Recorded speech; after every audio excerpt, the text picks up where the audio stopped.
Hi! Welcome to my channel. For today's video, silipin natin kung ano ang meron sa Chufen Old Street. Yan yung entrance. Napakaliit ng space dyan para magpa-picture. Kaya ayan, siniksik na lang namin yung mga sarili namin dyan sa may gilid para lang makapagpa-picture. Dami kasing tao that time, ang hirap sumingit. Yung tipong nakapila ka na tapos biglang may mauuna sa'yo. Ouch! Sakit. Ayan, moving on. Sige, tara na. Ayan, si Jubel, si Suman, tsaka si Baby. So, kaming apat na sa yarn. Ayan, pagpasok mo, ayan ang mga makikita mo. Ayan. So, ayan kami. Gusto naming tatlo kami yung makita sa video, no? So, ayan. Inutusan ko si Jubel na siya yung humawak ng phone. Ambisyosa kami. Gusto namin makita dyan. Pagpasok mo dyan, as in, sobra, puro tindahan talaga yung mga makikita mo. Mga tinda nila, mga souvenir, pagkain, iba-iba. Maganda pumunta rito lalo na kapag marami kang dalang pera kasi marami ka talagang mabibili. Medyo napastop kami sa shop na to kasi ang gaganda talaga ng mga tinda nila. And tumingin-tingin din kami kaso sobrang ganda ng mga item, no. Mapapa-atras ka na lang talaga kasi medyo pricey talaga siya. Kasi makikita mo naman talaga, maganda talaga yung itsura ng mga, hindi lang itsura, no, yung klase talaga niya, magaganda talaga sila, kaya medyo mahal din.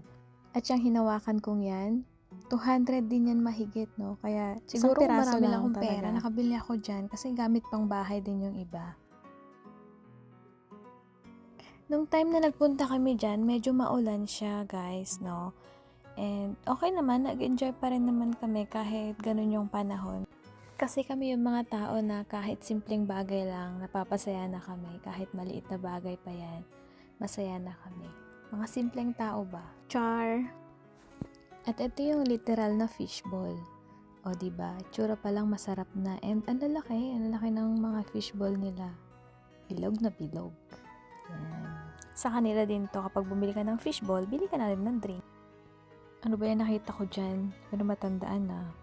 And eto na nga, nagtitinda ng mga chinepens. Nagulat kami. Look at that. Paano ba yung suotin? Diba? Ba't nasa harap yung heels? May part sa amin na na-amaze, tapos medyo may part din sa amin na napapaisip kami. Paano ba yan gamitin? Comment naman kayo bakit ganyan yung design kung alam niyo ba. Dahil ganyan, hindi na rin ulit kami bumili, dinaanan lang namin. So ayan, dire-diretso lang kami dyan. Hindi ko ba alam kung nagpunta kami dyan, kung bibili ba kami, titingin lang, or wala lang talaga kaming pera, kaya puro tingin lang kami dyan. Tingin, sabay lakad, ayan, tingin ulit, lakad ulit, diba?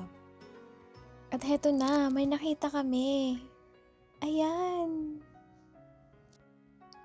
At ito ang nakakagulat. My God, Suman, bakit may paganyan ka? Anong meron? Suman, pagkain talaga yung nandyan. Anong meron? Yan ako, Suman. Ayan, natatawa na lang talaga kami. Ito naman, mga nuts. So, ayan, medyo tinitingnan namin yung paggawa, no? Hindi ko alam kung anong tinatarget talaga namin dyan. Yung paggawa ba o yung mga free taste dun sa maibabaw. And ito naman, another souvenir shop siya. Ang cute ng mga tinda nila kahit ang liliit.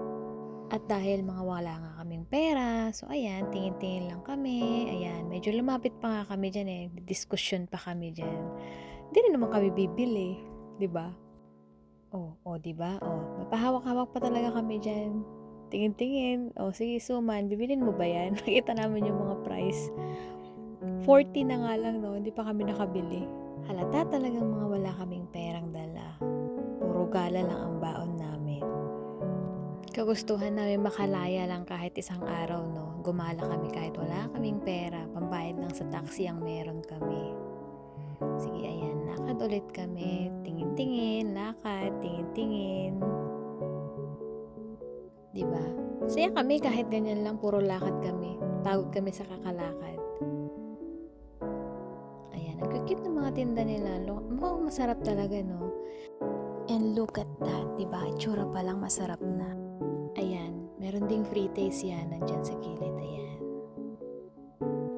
Parang lahat dyan, no? Kapag pumunta ka dyan, lahat sila, meron silang pa-free taste. So, parang yun na lang talaga yung pinuntahan namin dyan. O, ayan, diba? Makikita nyo, inaabot-abot nila.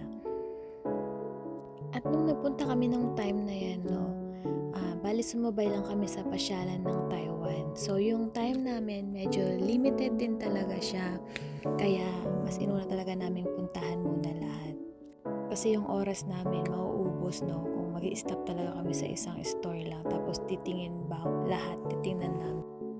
And ito, ang cute niya kasi mga shell siya.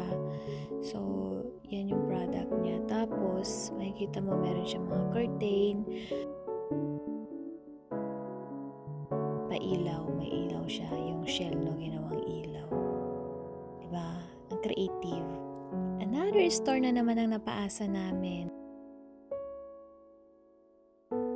Ito ulit, may nakita kami. Mga souvenir din siya.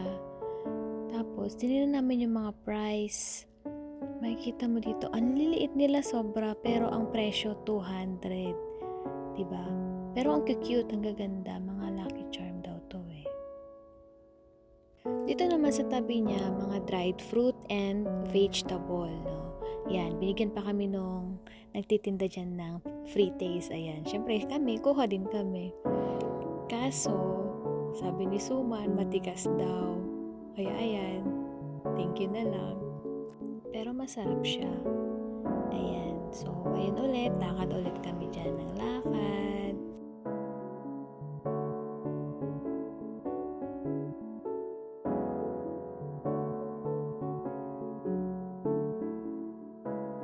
And here we are. Dito lang talaga kami napa-stop and dito kami napabili. No?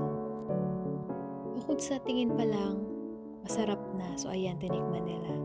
Ayan, sabi nga ni Baby, sarap daw. Tsaka ni Suman, sarap, diba? Ayan.